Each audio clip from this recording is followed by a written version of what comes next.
Welcome back. All right, in this segment, I want to continue my discussion of scale advantages as a component of competitive advantage.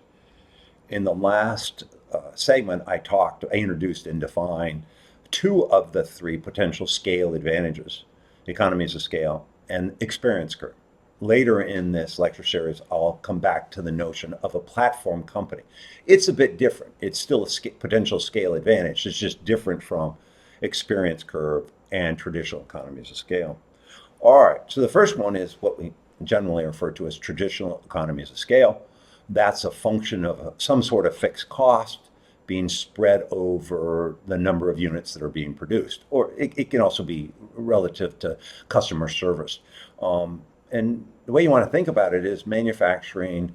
You have a minimum a scale to your manufacturing facility that becomes essentially a fixed cost. R&D, often there's a minimum amount of research and development that a company has to spend to stay competitive in the industry. And then sales and marketing, similar. There may be a minimum amount of marketing or sales support that the company has to spend to maintain its relationship with potential customers and potential customers. Those become effectively fixed costs. And the more units that a company produces against those fixed costs, the lower the average cost is per unit. That's the key. Now, there's some limitations to scale, as I discussed in the last video. All right, so first one is, let's take a look at this graphically. So the orange line is your fixed costs, manufacturing, R&D, sales, and marketing. And as I said, think of those as effectively, at least over a shorter intermediate time frame, to be fixed. Now, that average cost of those expenses per unit declines as the number of units produced increases. That's your blue line. The blue line is your average cost curve. And so as companies come down further out on the unit scale, those fixed costs per unit go down. Important, it creates that increased lower cost, which will translate in increased profitability. All right, the second of the two is an experience curve, learning curve. And this is pretty straightforward, based on the original work by Theodore Wright, Wright's Law. But it just says as companies cumulatively produce more units, they get better at that. And as I explained in the last segment, we've all experienced that we tend to get better at things we do repetitively. And what Wright's Law really says is that that's a fairly constant relationship. Pretty cool.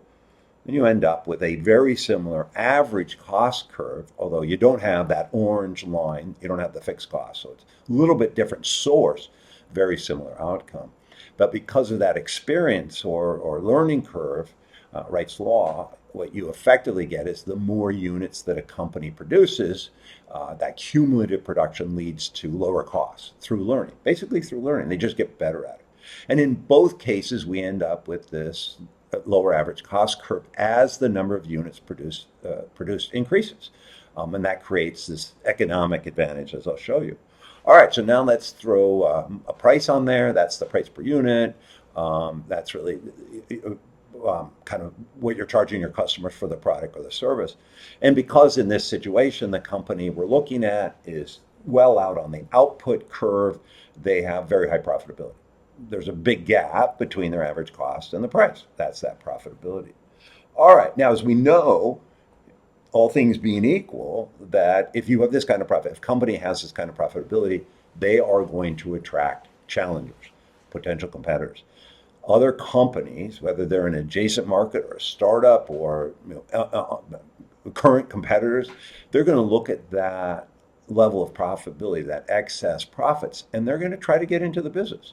It's just that simple. Bees to honey. In and of itself, you can't prevent it. Challengers will come and look at this market regularly. And even if a challenger drops out, another one will come right behind that. All right. So this will attract competition, potential competition anyway. All right. The most common strategy is price. That's the most common entrance strategy.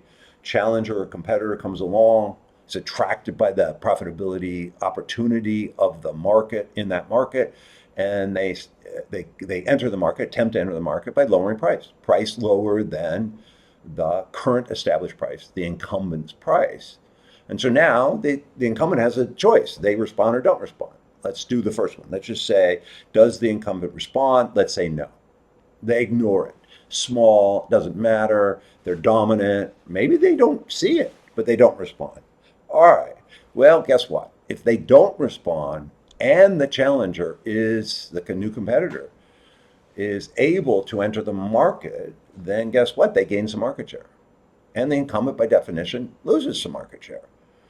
And those are really important. Now, maybe it's small, it doesn't really matter. Maybe it's small. Now, the incumbent's profitability may decline a little bit, but not much, not much. They don't really see it from an economic perspective. But the entrant starts to move down the average cost curve. That's what's really important. And that creates a slippery slope because that challenger is going to be emboldened and they're going to try to gain more market share. Because as they gain market share, guess what? They're going to come down that average cost curve and become even more aggressive. So that's really important. So if the incumbent does not respond to the challenger on a price-led market entrance strategy, and that challenger is successful at gaining market share, creates a slippery slope.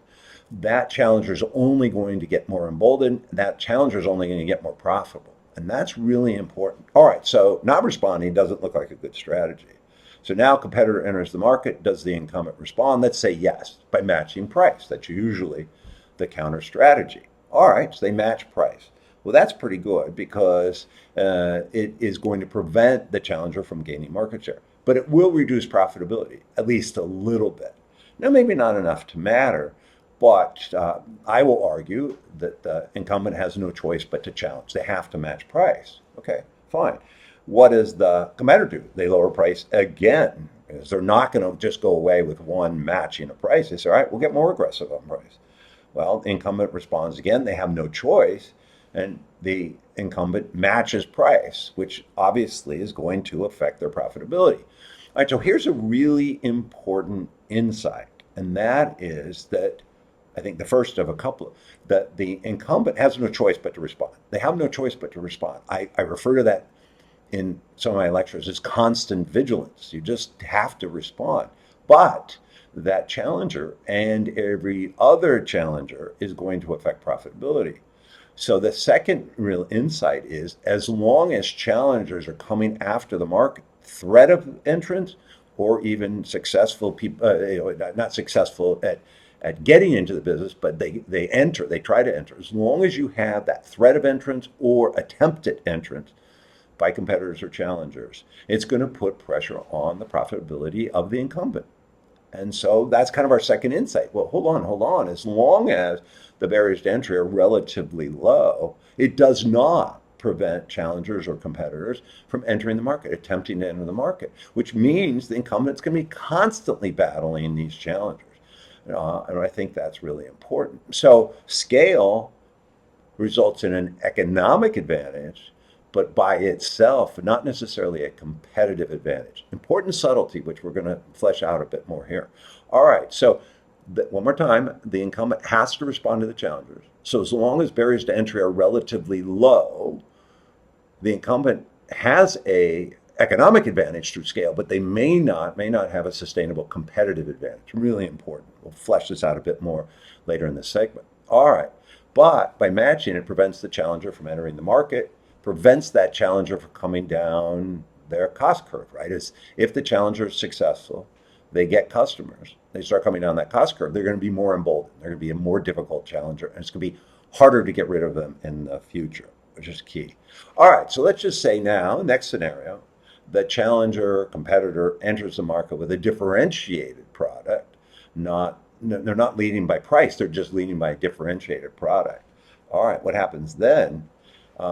It's not a lower price. Well, guess what? The incumbent does not respond. We're back to exactly where we were, that slippery slope. Competitor enters the market successfully. Competitor gains market share. Competitor comes down the cost curve like that, right? And the incumbent loses market share and comes up the cost curve a bit. Now, initially, not much of an impact.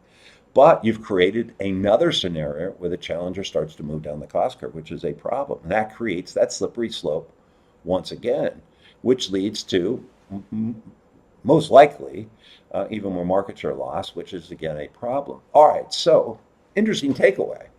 Whether the challenger competitor, sort of the same thing, tries to enter the market with an aggressive price or with a differentiated product, if they are successful at gaining market share, their average costs will start to decline and they'll become more emboldened, they'll become a more difficult competitor, which means, really quite simply, that the incumbent has to respond to all challengers.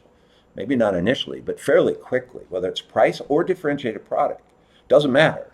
That's what's interesting. Whether it's and people will say, well, it's a different product, they're not being aggressive on price. But if they gain market share, it's going to be effectively very similar. And as the incumbent loses share, they're going to come up the cost curve. Interesting, right? If they actually lose unit volume. Now, if the market's growing fast, it's a little bit different. We'll talk about that when we talk about growth, right? So even with a differentiated product, barriers to entry are critical. So I'll say this a couple of times. Scale advantages are a true economic advantage, very important economic advantage. But if there's no barriers to entry, they are not sustainable over time, most likely, and they're not a source of sustainable competitive advantage. Economic advantage for sure, competitive advantage maybe not. What you really need is some sort of barrier to entry, which ultimately means that you're going to need some sort of customer captivity. So foreshadowing where we're going to end up in a few segments is that for a sustainable competitive advantage, you need some sort of customer captivity, at least some. That gives you the switching cost, that gives you a barrier to entry, and then the economic advantage of scale, which gives you the ability, your company, the ability to respond to challengers. That's the key. So at scale, this is what return on invested capital looks like. But if the impact of successful unit competition, I'm keeping price the same, if that challenger gains market share and the incumbent loses market share, guess what? They come back up the scale, the average cost curve, and the return on capital gets cut. And that, I think, is really the important point is if the incumbent loses share, they come up the cost curve. If the challenger is successful at gaining share, they're going to come down the cost curve. All right. That's where scale it kind of cuts both ways. Say that the same comment I made a couple of times just to finalize the segment video is that the incumbent has no choice but to respond to its competitors. Because those competitors get in, they become more difficult challenger. So this means that unless there are high barriers to entry in the market, then the threat of competition, the attempt of entrance by competitors, challengers, is going to put pressure on pricing in general. It's going to put pressure on profitability. So we clearly need a combination. So economies of scale are a great economic advantage for sure, but I think they're necessary but not sufficient when it comes to sustainable competitive advantage. We're going to combine the Greenwald source of competitive. We're going to combine them later in this lecture series and show you how you kind of need at least two of them to sustain that high return, that competitive advantage.